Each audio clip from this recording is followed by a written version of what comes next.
Agora eu quero mostrar para vocês um fluxo de caixa simples com o objetivo de mostrar a dinâmica do controle financeiro. Esse eu não acredito que seja o mais adequado para empresas.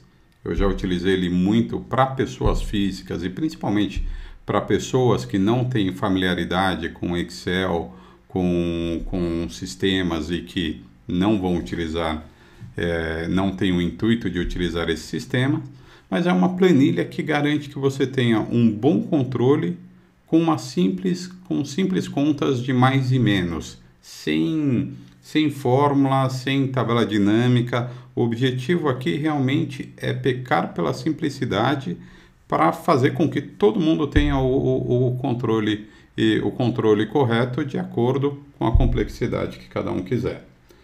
Bom, qual é a ideia desse fluxo de caixa? Em primeiro lugar, é que a gente tenha separado quais são as receitas, tá? Pelos tipos. Então aqui, na realidade, uma vez que você tem a descrição da receita, você vai abrindo linhas, tá? Então você pode ter receitas com vendas, com prestação de serviço, enfim. Você tem uma aba onde você insere as informações da receita, e aqui você vai ter uma simples fórmula com a soma dizendo qual foi a sua receita no mês.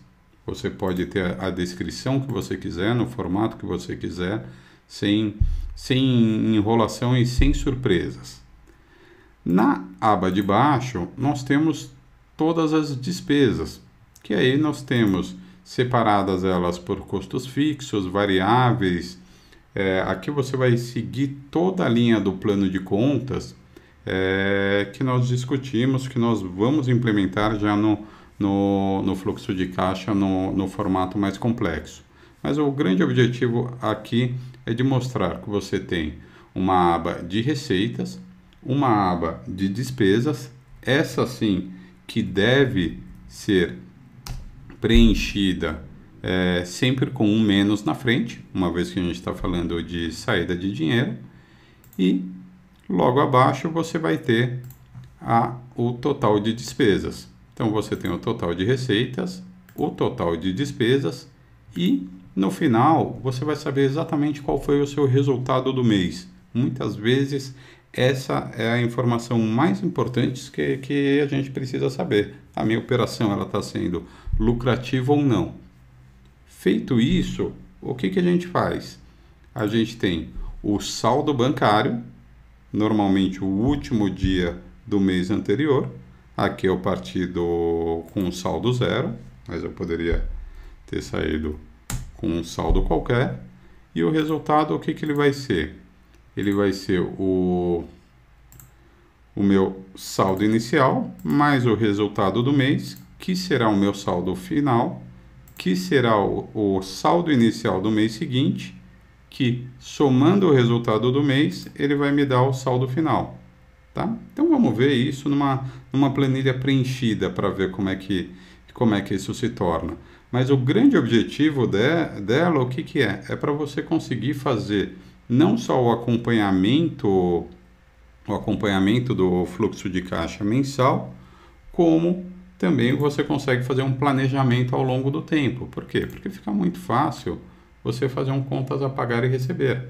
Tá? Uma vez que você faz isso, ele já traz todas as informações. Então o planejamento, se você quiser fazer um orçamento, um orçamento de início do ano para acompanhar de uma forma muito simples, isso aqui é o ideal. E uma vez concluído, uma vez realizado o pagamento, vamos imaginar que ao invés do pagamento do aluguel não ter sido R$2.000, ter sido de 1.900, você pode, por exemplo, já acertar o saldo do realizado e pode muitas vezes colocar em negrito para você saber que aquilo já foi pago.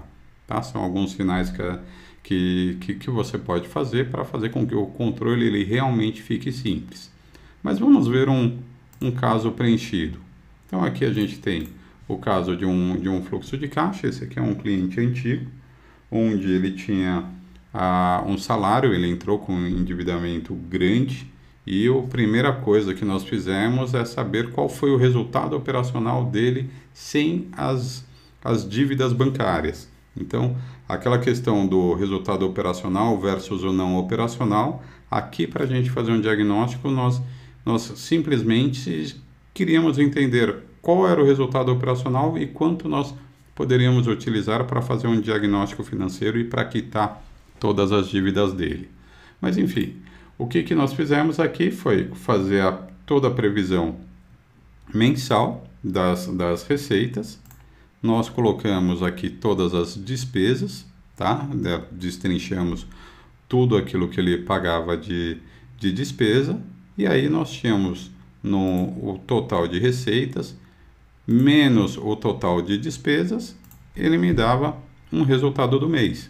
E aqui a gente pode, tá, de uma forma muito simples, colocar, por exemplo, algumas formatações de moeda, se ficar negativo, para ela pintar de vermelho, tá? São algumas coisas que já visualmente facilitam bastante.